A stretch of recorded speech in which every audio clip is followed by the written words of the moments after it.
IQ ලකුණුවලින් මැනිය නොහැකි අයිස්ටන්ගේ බුද්ධියේ නිර්වචනය වෙනස් කළම නිසා සාමාන්‍ය මිනිසුගේ IQ වගේ 100ක් වන විට ඇල්බර්ට් අයින්ස්ටයින්ගේ බුද්ධිය මැනීමට ලෝ පවතින කිසිදු පරීක්ෂණයක් ප්‍රමාණවත් වූයේ නැත. ඔහු ලෝකයේ දෙස බැලුවේ අංකවලින් නොව මනක්කල්පිත රූප සහ ගැඹුරු දර්ශනයෙන්. තර්ක ශාස්ත්‍රය ඔබව A සිට B දක්වා රැගෙන යනු ඇත. නමුත් පරිකල්පනය ඔබව සෑම තැනකටම රැගෙන යනු ඇත. යයි පැවසූ මේ අසහාය පුද්ගලයාගේ මොළය තුළ සැඟවී තිබූ අභිරහස කුමක්ද?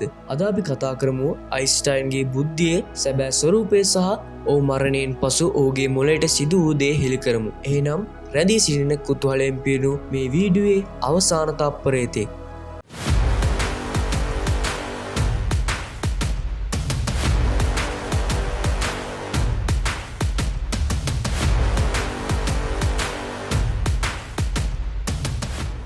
අසාර්ථක ශිෂ්‍යයෙකුගේ විස්මිත ගමන.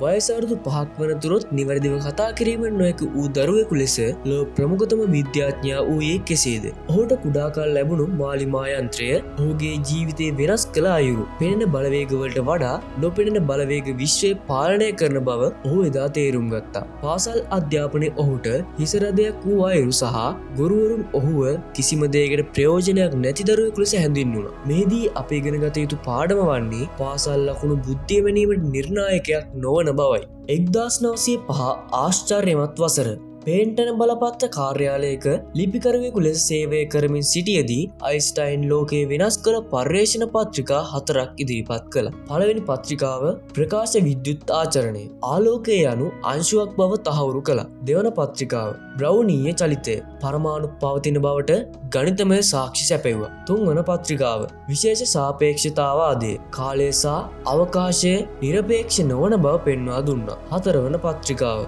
ස්කන්ධ ශක්ති තුල්‍යතාව E = MC සූත්‍රය හරහා කුඩා ස්කන්ධයක සැඟවී ඇති මහා ශක්තිය පෙන්වුවා.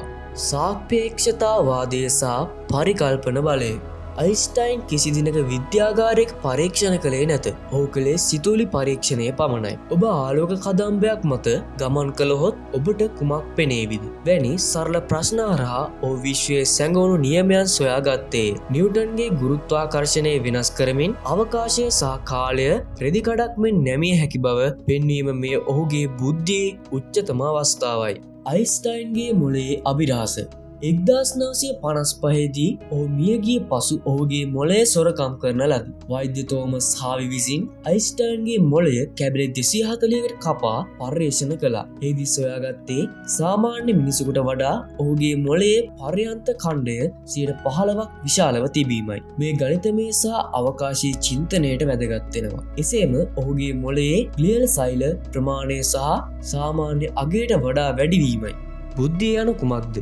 අයින්ස්ටයින් යනු හුදෙක් ගණිතඥයෙකු නොවූ බවත් සංගීතයට සහ දර්ශනවාදයට දැඩි ලෙස ආදරය කළ අයෙකු බවත් පෙන්වෙනවා. IQ අගය යනු පවතින දැනුම මැනීමක් පමණි. නමුත් බුද්ධිය යනු අලුත් දෙයක් නිර්මාණය කිරීමේ හැකියාවයි. මම විශේෂ දක්ෂයෙකු නොවෙමි. මම කරන්නේ දැඩි කුතුහලයකින් ප්‍රශ්න කිරීමක් පමණයි. යනු ඔහුගේ පාඨයයි. ඉතින් මේ වීඩියෝ ගැන ඔයාලගේ අදහස පහලෙන් කමෙන්ට් කරන්න. වීඩියෝ එක හොඳයි නම් ඔයාලට දැනුමක් ලැබුණා නම් වීඩියෝ එකට ලයික් එකක් දාන්න. ඒ වගේ මේ වගේ වීඩියෝ දිගටම බලන්න රහස් ලකුණු අපිව සබස්ක්‍රයිබ් කරන්න.